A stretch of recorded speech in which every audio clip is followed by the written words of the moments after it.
Sul-Americana, a casa da Sul-Americana é aqui na tela do SBT. A gente vai ver o VT e na volta a gente vai com o Pedrozinho, ao vivo do Caldeirão. A reportagem agora é do Flávio Vinick. Fala, Flavinho. Chegou a hora de o Caldeirão ferver em uma competição internacional depois de 6 anos. É histórico, né? Pra gente é histórico. Acho que cada partida sul-americana aqui vai ser um revival, né, do que a gente viveu aqui nas décadas passadas. Até deixar um pedido aqui aos jogadores que, pelo amor de Deus, que tem tanto tempo que a gente não joga isso aqui, dá um pouquinho de vontade, bota um pouquinho de pé a mais ali. Aqui é a nossa casa, aqui é nosso Caldeirão. 2-0 amanhã, o Pedrinho está fazendo o seu trabalho e a Força Jovem agora voltou também para ajudar mais ainda o time. Em São Paulo foi uma derrota que nós jogamos fora de casa. Então, o Carelli não tem culpa nenhuma e nem os jogadores, nem ninguém. O jogo ganhou cara de decisão para o técnico Fábio Carilli, pressionado após o empate com o Melgar e a derrota para o Corinthians. O trabalho que ele está fazendo aqui é só o feijão com arroz que ele sabe fazer mesmo. É óbvio que ele criou uma pressão para ele sem necessidade, porque não havia necessidade de mesclar o time num jogo desse contra o Corinthians, segunda rodada de Campeonato Brasileiro, né? E não é que a arquibancada de São Januário vai ganhar um apoio extra de uma torcida da Venezuela? Torcedores do Carabobo, time que enfrenta o Botafogo nesta terça pela Libertadores, vieram aqui visitar e conhecer São Januário. A gente aproveitou para bater um papo com eles sobre o adversário do Vasco nesta terça pela Sul-Americana, o Puerto Cabello, que também é da Venezuela. E não é porque seja rival, é extremamente fraco, um time que tem 8, 10 anos no máximo de fundado. Aí o Vasco pegou um adversário bem, mas muito fácil, mano, para ganhar. No mínimo, o Vasco mete uns 3-0, no mínimo. O time do Vasco é um time bem superior, né? Eles vão se fechar todo na defesa para jogar na contra-ataque, né? Rafael, da Força Jovem, foi quem apresentou o clube aos venezuelanos. Tem aliança aí, graças a Deus, no mundo todo, né? Londres, Portugal, Bolívia, Venezuela. E aí a gente recebe os nossos amigos aqui para até dar um apoio, um suporte para eles no jogo, né? Mas é bem bacana receber a galera, é uma troca de cultura, uma troca de experiências, de histórias, é bem legal. E isso também acontece quando a gente vai para fora, né? A ideia deles é sair do estádio Newton Santos e acompanhar o jogo, que começa mais tarde em São Januário. Não, a intenção é vir para assistir o jogo. Se der ou não der, já é circunstâncias da vida. A gente vai sair e vai vir rápido para cá, né? É bom, né? É bom. Inclusive, já falei para eles que sair um pouquinho antes lá, o churrasco é garantido. Vasco terá apoio também quando enfrentar o Puerto Cabello na Venezuela. A música já está ensaiada. Dale Vasco, dale Vasco, dale Vasco, olê, olê. Eu entendi bem. Eles são torcedores do Carabobo? Tu viu, Benê? A amizade? Não tem jeito, a aliança. O próprio torcedor vascaíno disse ali, a aliança. Gente, o que tá acontecendo, Força Jovem? Mas, Fernandinha... Que é isso? Assim, Tô decepcionada. Tem um negócio da amizade aí do Vasco com o Botafogo. É, o clássico da amizade. O clássico da Inclusive, amizade, é o único verdade, clássico permitido em São Januário, uma pena. E é verdade mesmo. Você já foi num clássico? Você já foi, né, como jornalista? Sim. É uma coisa muito tranquila mesmo. Tem gente do Vasco com a camisa Inclusive, do deveria Botafogo. ser assim com todo mundo, né? Pois é. A gente tem um futebol bem leve aqui no Rio, né? A gente não pode nem reclamar muito, né? Mas é um clássico da amizade. Que aí tem o povo do Twitter, você conhece bem essa terra é sua, que fica falando, não tem nada de amizade aqui não sei o quê. Eu sou da geração que tem amizade sim, eu tô me sentindo traída. Tô me sentindo golpeada com esta imagem, torcedores do Carabobo, com o pessoal lá do Vasco mostrando. Aí vão assistir, depois vão direto pra lá pra assistir o outro jogo. Esse sentimento Benê, é terrível mesmo, Fernandinha Maia. Mas não fica com ciúme não, que eu acho que a torcida vai ser em vão. Porque a gente vai falar do Botafogo, acho que o Botafogo é plenamente favorito, tal como, na minha visão, o Vasco é plenamente favorito. Você acha que o Vasco hoje é favorito, Venê? É favorito, tendo em vista que o Vasco poupou 8 jogadores naquele duelo com o Corinthians, pensando nesse jogo, é um jogo importante. E eu sempre repito aqui que enfrentar o Vasco da Gama, independentemente do momento do Vasco, enfrentar o Vasco dentro de São Januário é uma tarefa extremamente difícil. Poucos adversários são tão fortes jogando em sua casa como o Vasco da Gama é aqui no futebol brasileiro. Então, acho que o Vasco é muito favorito para esse duelo. Óbvio, tem a pressão em cima do Fábio Carilli, ele não ter só apenas um resultado positivo, mas mostrar também desempenho dentro de campo. algo que a torcida vascaína vem cobrando bastante. E o forte do Carille é o setor defensivo. A gente sempre acompanhou o trabalho do Carille no Corinthians, no Santos, enfim, por onde ele passou. E o forte era o setor defensivo. E no Vasco da Gama tem sido o ponto fraco, pelo menos nos últimos jogos. Tanto é que o Verratti reclamou disso bastante. Mas mesmo diante desses problemas todos do Fábio Carille, eu ainda considero o Vasco favorito, até porque o futebol venezuelano ainda não é um futebol que impõe muito medo e o Porto Cabello é apenas o 5º do Campeonato Venezuelano. Tudo bem, tem 6 jogos aí que não perde, mas são 4 empates seguidos. Então é o copo meio cheio, meio vazio.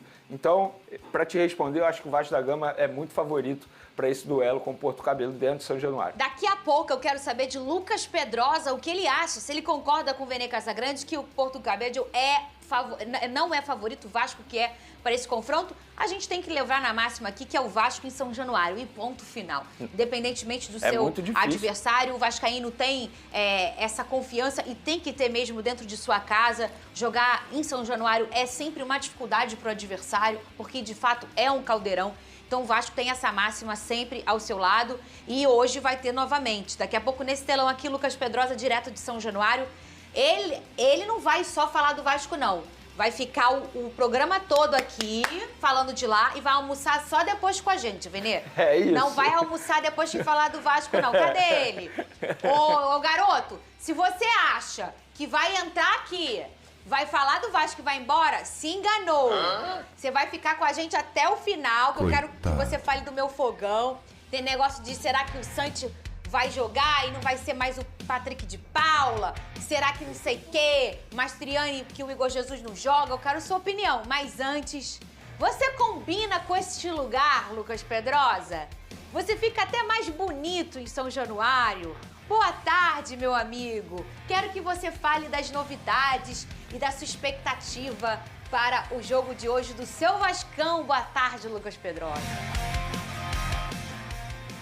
Boa tarde, Fernanda Maia. Boa tarde, Vene. Boa tarde, galera de casa. Sem dúvida alguma, eu não só me sinto em casa, mas também fico muito bonito estando aqui em São Januário, esse estádio histórico, esse estádio maravilhoso. Daqui a pouquinho tem novidade, inclusive exclusiva, do que está sendo montado aqui, tá? Bandeiras e faixas sendo preparadas exclusivamente para essa partida entre Vasco e Puerto Cabello, segunda rodada da Copa Sul-Americana. Lembrando, na primeira rodada o Vasco empatou em 3-3 com o Melgar na altitude do Peru. E no outro jogo ajudou também o Vasco da Gama, porque o Puerto Cabello recebeu o Lanús da Argentina, o seu adversário aí do grupo do Vasco da Gama, e achou 2 gols, conseguiu estar vencendo por 2 gols. Mas logo depois, mesmo com 1 a mais, o Lanús conseguiu empatar, ou seja, o grupo do Vasco tá todo mundo empatado, todo mundo com apenas 1 ponto. Então o Vasco da Gama tem uma oportunidade aqui em São Januário, essa partida que acontece às 9h30 da noite, de conseguir fazer 4 pontos e quem sabe aí assumir de vez a liderança do seu grupo na Copa Sul-Americana. Lembrando ao torcedor, lembrando ao espectador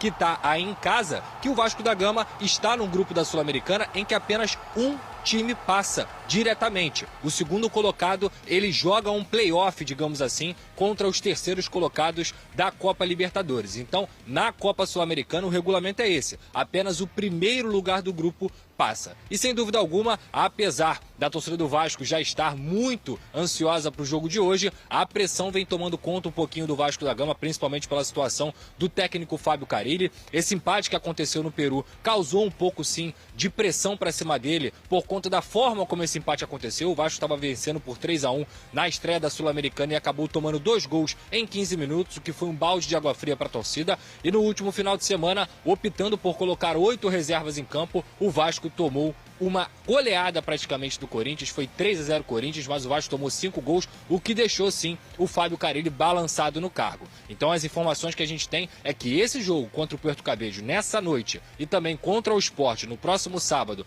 pelo Campeonato Brasileiro serão decisivos para a permanência ou não de Fábio Carille. E não é só o resultado que vai ser avaliado, o desempenho, como esse time joga em campo, também está sendo olhado pela diretoria vascaína, Fernanda. Vê como é que ele é completinho, Vene Casagrande?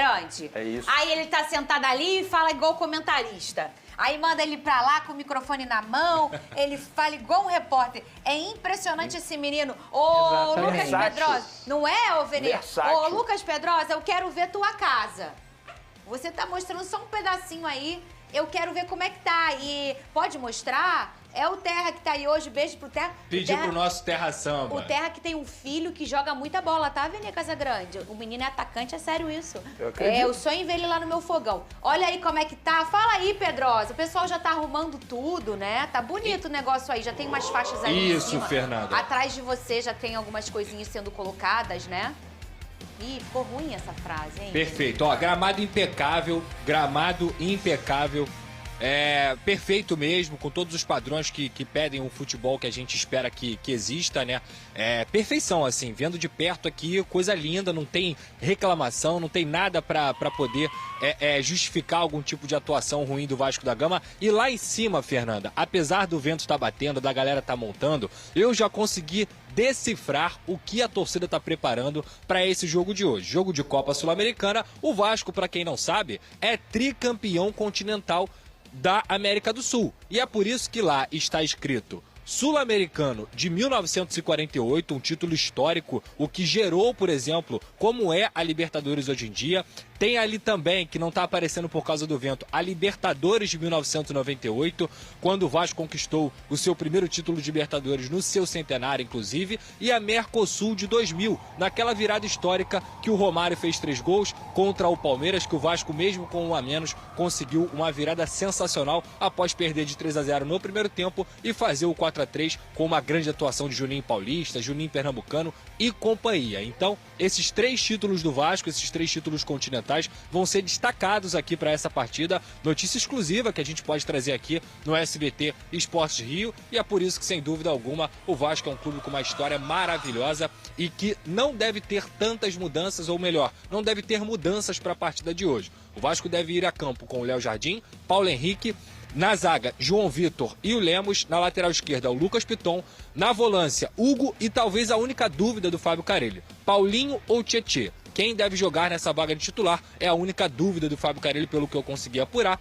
Lá na frente, Garré, Nuno, Coutinho e Verratti. O que fica, Fernanda, como dúvida também, e que provavelmente vai acontecer, é o Jair fora da lista de relacionados. A chance é grande por uma avaliação técnica, uma opção técnica mesmo, depois da partida contra o Corinthians. E também o Adson, essa por uma questão física. O Adson voltou a sentir dores no local da lesão dele, então por isso tem chance do Adson, um jogador muito importante para o Vasco da Gama, que está voltando aos poucos de lesão, não ser relacionado para o jogo de hoje. Eles já não seriam titulares, mas a chance é grande nesse momento, não dá para cravar, mas a chance é grande de Jair e Adson não estarem relacionados para essa partida. Apesar disso, o time titular do Vasco vai completo para esse jogo pela segunda rodada da Copa Sul-Americana contra o Puerto Cabello. Fernanda. Quero saber de vocês dois. Concordam com essa questão do Jair, hein? O Adson, você falou que é uma questão física, né? Não é a escolha. Mas o Jair ser uma questão técnica, você concorda com isso, ou Vene Casagrande? Bom, é muito fácil eu comentar aqui sentado na frente da câmera sem acompanhar o dia a dia dos treinamentos, mas te respondendo de uma maneira sucinta, partindo do princípio que o Jair está treinando bem, que ele não está se atrasando, que, enfim, não cometeu nenhum ato de disciplina, eu discordo totalmente do Fábio Carelli em não relacioná-lo. Você não colocá-lo no time titular, eu até entendo, mas você não ter o Jair, que já mostrou ser peça extremamente importante nesse elenco do Vasco da Gama, eu acho um erro do treinador Fábio Carelli. Mas repito, Fernandinha, eu estou comentando isso sem saber mais detalhes, mais bastidores. De repente, após a partida, o Fábio Carelli pode ter uma explicação melhor. Ele pode falar, olha, o comportamento do jogador não me agradou, ou o treinamento ele não tem ido muito bem. É um direito do treinador. Óbvio que ele não vai tomar nenhuma decisão querendo atrapalhar o próprio trabalho dele e, consequentemente, o Vasco da Gama. Se ele está tomando essa decisão, é algo que ele está enxergando no dia a dia do Vasco da Gama nos treinamentos. Então, mas se ele não fez nada, se ele está treinando bem, eu considero um erro absurdo do técnico Fábio Carelli.